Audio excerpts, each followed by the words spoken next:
Kalau kemudian pertanyaan tentang passion Mhm. begitu ya, sebetulnya kita perlu menyadari Mhm.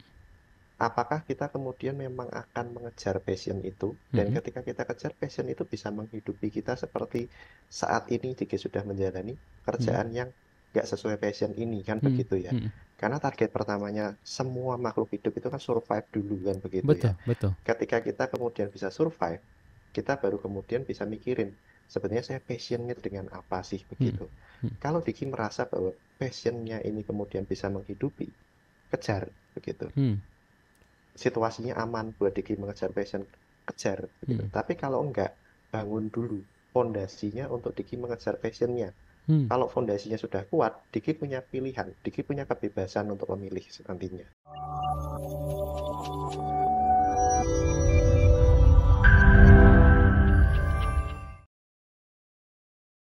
Gimana caranya mengatasi aturan, tekanan dari perusahaan yang seringkali kita alami? Silahkan Kak Rangga. Ini mungkin aturan-aturan yang tidak sejalan dengan hati kita, sulit untuk kita jalani. Seperti apa sih untuk mengatasi tekanan dan juga aturan-aturan ini? Oke, ya yang pertama tadi ketika kita punya hal-hal yang aturan, kemudian Hmm. situasi itu kan di luar kendalinya kita gitu Hmm. ya. Yang kita bisa lakukan sebenarnya adalah aware dulu apa yang Hmm. kita rasain akibat dari tekanan dari aturan-aturan itu, Hmm. rilis kemudian emosinya, cari Hmm. coping yang kemudian Sarah bisa lakukan untuk apa ya, menyalurkan beban-bebannya tadi dulu begitu Hmm. ya, sehingga Hmm. kemudian itu tidak terbawa setiap Hmm. saat begitu. Hmm. Setelah itu, ketika Sarah bisa berpikir jernih, pikirkan apakah kemudian Sarah mau bertahan, Hmm. bisakah mencari tempat yang lain Hmm. begitu, atau kemudian mau seperti apa begitu. Hmm. Pilihannya tersaji begitu ya, tapi Hmm. kemudian kita butuh jernih untuk bisa menentukan keputusan yang terbaik begitu. In this economy Indeks ekonomi ya, harus bisa menentukan. harus wise. Harus wise ya. Baik, terima kasih Sarah sudah bertanya. Ada pertanyaan lainnya juga dari Diki. Selamat malam buat Kak Hans dan juga Kak Rangga. Ini memang betul dalam kondisi kita bekerja seringkali tidak enak untuk kita jalani. Untuk kondisi saya, saat ini saya bekerja dan tidak sesuai dengan passion saya. Saya tidak menyukai bidang ini, namun karena keadaan saya terpaksa untuk bekerja di bidang tersebut. Dan untuk lingkungan kerja sendiri tidak mendukung. Seringkali di tempat kerja juga ini tidak nyaman. Ada beberapa tekanan-tekanan dari tempat kerja, baik dari atasan maupun dari rekan-rekan. Dan juga seringkali kalau di rumah juga saya tidak bisa bercerita soal kerjaan karena takut menjadi beban pikiran keluarga. Apa yang harus saya lakukan dalam kondisi yang seperti ini? Mohon dijawab. Terima kasih. Silahkan Kak Rangga. Oke, Diki, yang pertama begitu Mm-mm. ya, bahwa coping itu nggak mesti harus cerita Mm. gitu.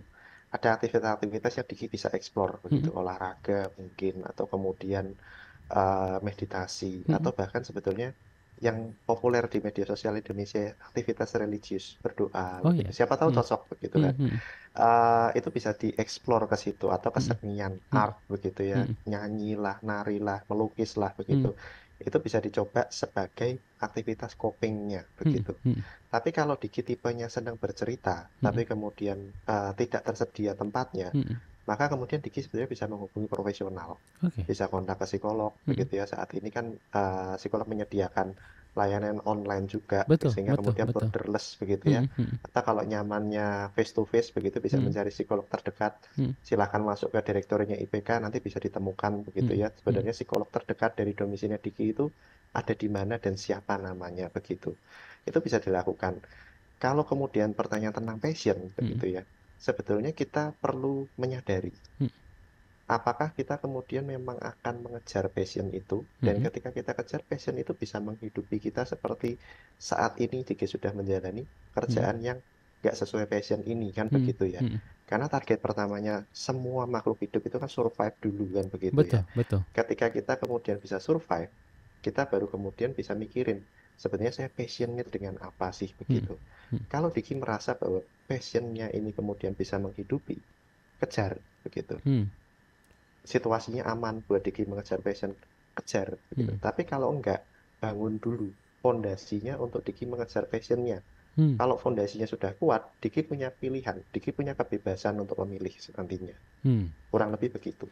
Oke, jadi survive dulu nomor satu, nanti passionnya baru bisa menyusul ya setelah sudah berhasil untuk survive. Semoga menjawab juga ini untuk Diki. Satu penanya terakhir, Kak Rangga di malam hari ini. Dari Ratna, selamat malam. Kak Rangga, ini saya mau bertanya, saya dipaksa untuk mengerjakan beberapa data yang tidak seharusnya ada di sana. Dan ini juga menjadikan saya dilematis dalam mengerjakan pekerjaan karena tidak sesuai dengan hati nurani saya.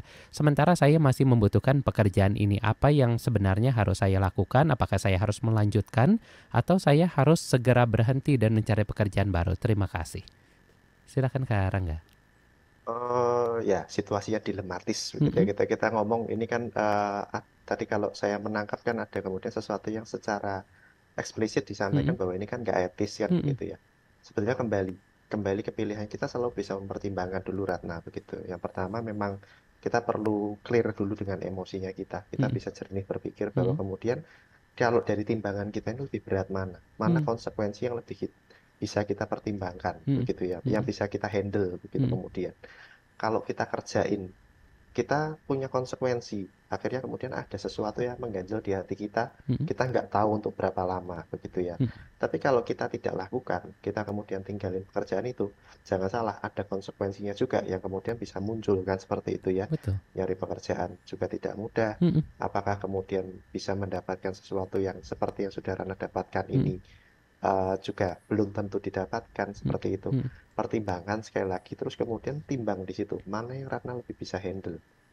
Ada nggak enaknya semua? Ada. mm-mm, Disitulah kemudian Ratna bisa melakukan manajemen stres, mm-mm, mengelola kemudian apa sih stres yang muncul begitu ya. mm-mm. Ada penyesalan mungkin, ada rasa bersalah, atau ada emosi-emosi lainnya yang muncul akibat konsekuensi itu yang kemudian bisa dilakukan, bisa disalurkan pakai coping, Mm-mm. atau bahkan sampai kemudian Ratna bisa menemui psikolog untuk konseling sebetulnya, sehingga Oke. kemudian dibantu untuk berdamai dengan itu semua, sehingga kemudian bisa menjalani hidup dengan lebih bahagia lagi, begitu.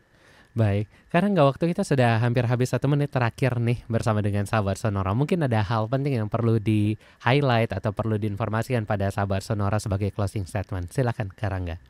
Oke. Ya, dalam bekerja begitu ya, seperti dalam situasi lainnya dalam hidup itu ada banyak hal-hal yang kita nggak bisa kendalikan.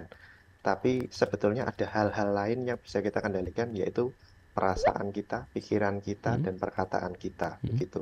Jadi tetaplah sehat mental karena seperti kata orang bijak ya, mm. mens sana in corpore sano. Di dalam tubuh yang sehat ada jiwa budak korporat.